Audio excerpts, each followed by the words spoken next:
Bangga bersarung mangga. Kami harap ini kitab segera dimiliki karena dalam buku ini sengaja kami hadirkan sedikit berbeda. Berbeda maksudnya ada penyusunan-penyusunan yang kami buat lebih mudah. Tentunya ada faedah-faedah tambahan-tambahan yang kami upayakan untuk bisa dihadirkan agar catatan kecil ini semakin sempurna. Kita saat ini masih di seputar hal yang membatalkan wudhu. Di antaranya adalah bersentuhan laki dengan perempuan dengan syarat-syaratnya. Di antaranya tidak adanya mahram antara laki-laki dan perempuan tersebut. Dan mahram itu apa? Mahram itu adalah orang yang haram dinikahi. Jadi Anda, saudari-saudari yang solehah, mahram, bukan mahram saya. Kalau kakak perempuan kandung saya, mahram. Karena kalau kakak saya haram saya nikahi. Jadi namanya mahram itu adalah yang haram dinikahi. Kalau bukan mahram itu tidak haram dinikahi. Makanya ini kami ingin juga meluruskan salah kafrah dalam berbahasa. Anda itu bukan mahram saya, bukan muhrim saya. Di fathah ya, mahram. Kalau muhrim naik haji nanti bareng-bareng kita. Jadi Anda itu bukan mahram saya, ya.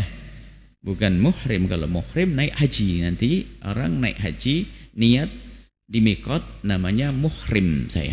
Baik.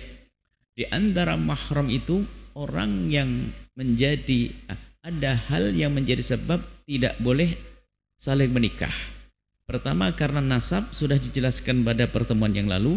Sekarang ada mahram karena susuan. Jadi bisa jadi saya dengan Anda itu saudara susuan.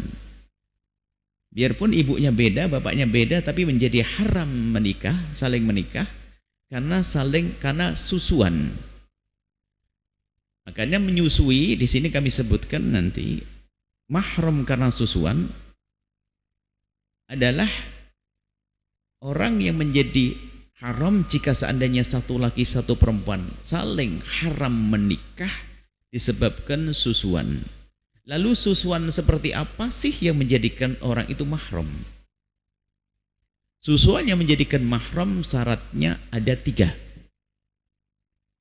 Jika ada seorang anak laki-laki menyusu kepada Anda, kemudian Anda sudah punya anak, kemudian anak Anda perempuan, maka laki-laki itu biarpun dia datang dari ujung dunia sana, kemudian Anda susui, wahai ibu yang solehah, maka itu anak susuan Anda dengan syarat-syaratnya. Dan dia dengan anak Anda menjadi saudara. Tidak boleh saling menikah. Hanya bedanya tidak saling mewarisi. Susuan tidak saling mewarisi, tapi tidak boleh saling menikah. Cuman syarat-syaratnya ada 3. Yang pertama kami sebutkan di sini. Yang pertama adalah menyusuinya adalah saat bayi tersebut di bawah umur 2 tahun. Di bawah umur 2 tahun, paling banyak 2 tahun hijriah. 2 tahun hijriah. Bayinya sebelum mencapai 2 tahun hijriah.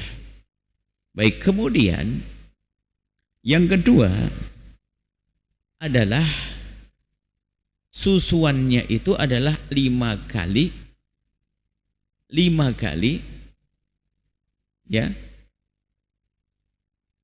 Terjadi susuan 5 kali. Setiap kali susuan itu adalah bukan dipaksa dilepas. Seorang anak menyusui kepada seorang perempuan, kemudian dia melepas dirinya sendiri, itu dihitung 1. Kemudian setelah itu dia melihat, ditimang-timang, nyusu lagi, kemudian dilepas lagi, sudah kedua. Kalau sudah terjadi 5 kali, maka itu anak susuan Anda. Jika dia perempuan, maka dengan suami Anda mahram, seperti anaknya. Tidak batal wudhu. Syarat yang ketiga adalah, di mana halaman berapa? Syarat yang ketiga adalah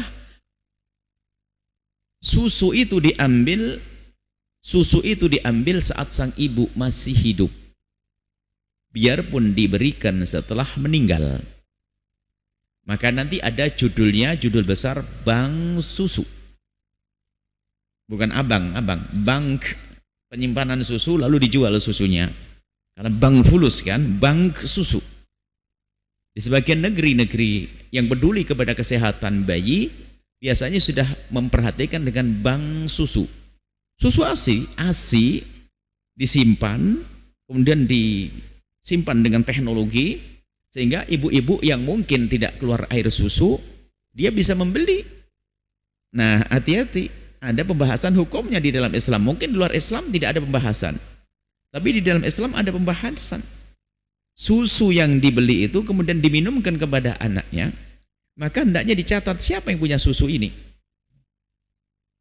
Siapa yang punya susu? Nanti menjadi sambung. Jadi yang ketiga syaratnya, susu itu diambil saat sang ibu masih hidup, biarpun diberikan setelah meninggal dunia. Bank susu. Jadi bayi sebelum 2 tahun. Karena ada pertanyaan, mohon maaf, kadang-kadang pertanyaan kebingungan. Kalau sudah gede nyusunya, sudah bapak-bapak yang enggak ada nyusu kepada istrinya. Nanti enggak ada, jadi ibu susu hanya enggak dong, enggak. Jadi di bawah 2 tahun, kecuali bapak-bapaknya umur 2 tahun, ya. Ini baik. Ini adalah kemudian jelas ya, siapakah yang dikatakan bapak susuan? Mungkin kita tidak usah ke buku dulu supaya paham dulu, karena nanti buku tuh kadang negara-negara saya noleh ke sini, Anda pun noleh ke langit. Mending saya begini. Bapak susuan itu bukan berarti suaminya sang ibu. Tidak selalu. Umumnya iya. Contoh, Anda punya suami, setelah itu Anda hamil, Anda melahirkan, Anda punya susu. Kemudian anak saya menyusu kepada Anda, berarti anak saya anak susuan Anda, dan suami Anda ayah susuan anak saya. Bisa. Cuman kadang suami Anda itu tidak bisa jadi ayah susuan. Contoh, mohon maaf, seorang istri, seorang perempuan hamil tua, hamil, suaminya meninggal dunia. Jelas? Habis meninggal dunia, lahirlah bayi. Setelah lahir bayi kan boleh menikah, dia sudah selesai masa iddahnya. Setelah itu dia menikah dengan laki-laki, kan suaminya.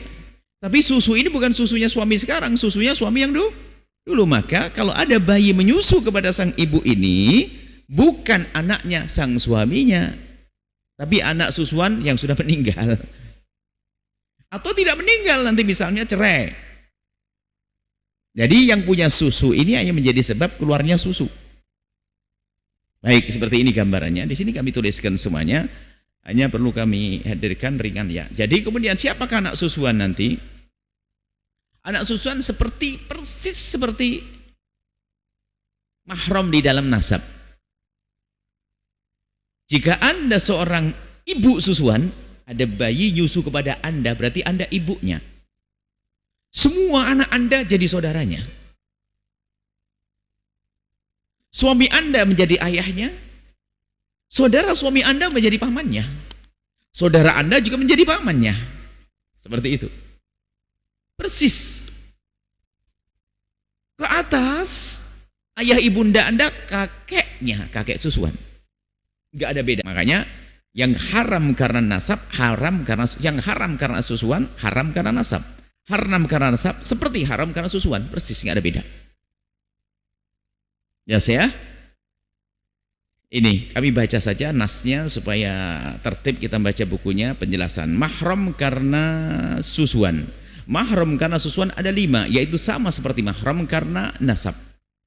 Mungkin kalau Anda mencontoh Anda susah. Ya, sudah jelas tadi insya Allah caranya.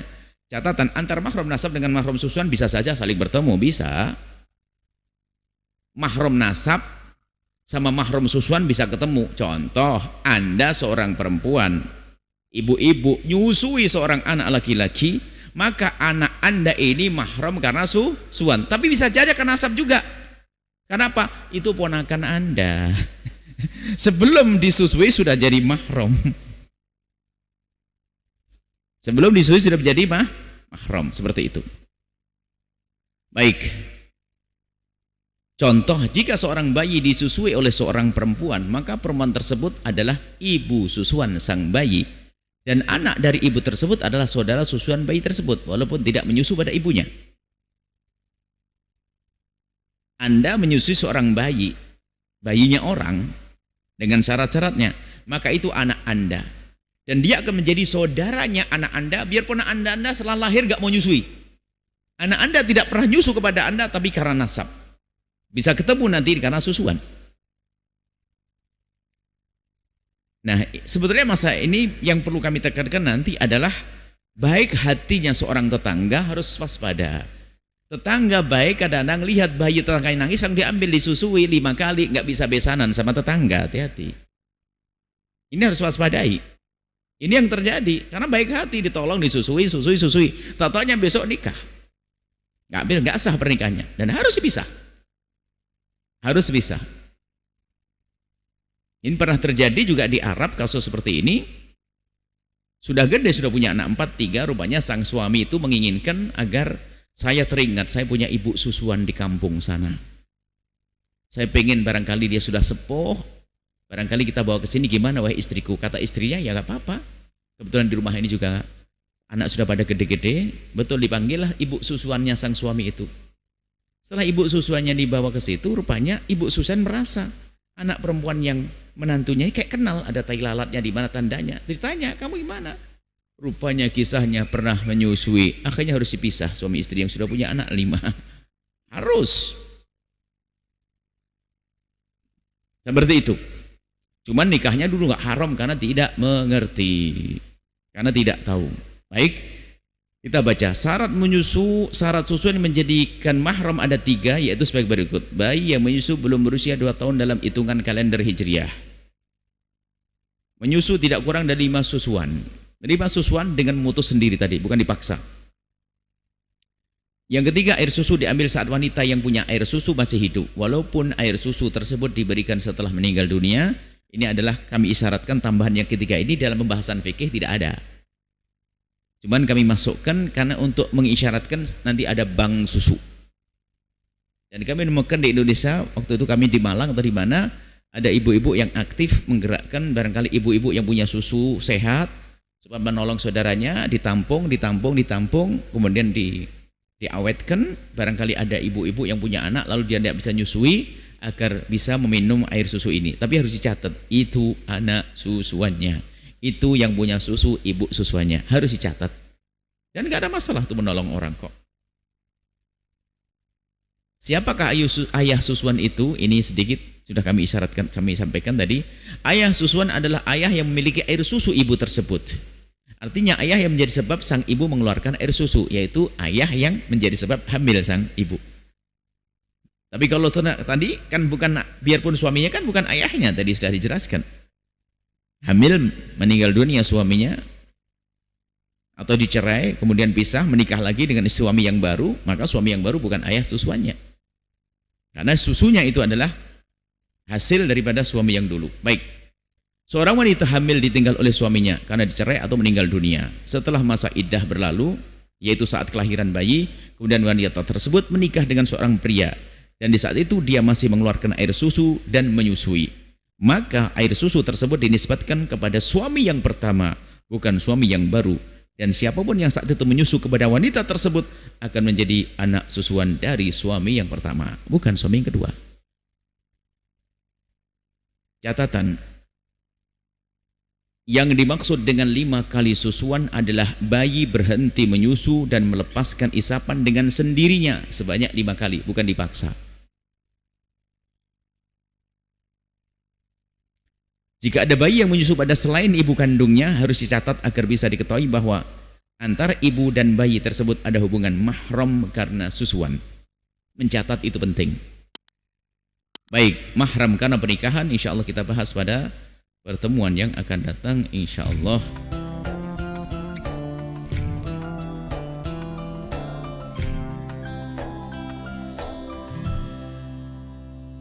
Sarung mangga, sarung Bangga bersarung mangga. Sahabat Al-Bahjah TV, setelah menyaksikan video ini, jangan lupa bersolawat kepada baginda Nabi Muhammad. Shollu ala Nabi Muhammad. Allahumma sholli alaihi wa ala alihi wa sahbihi.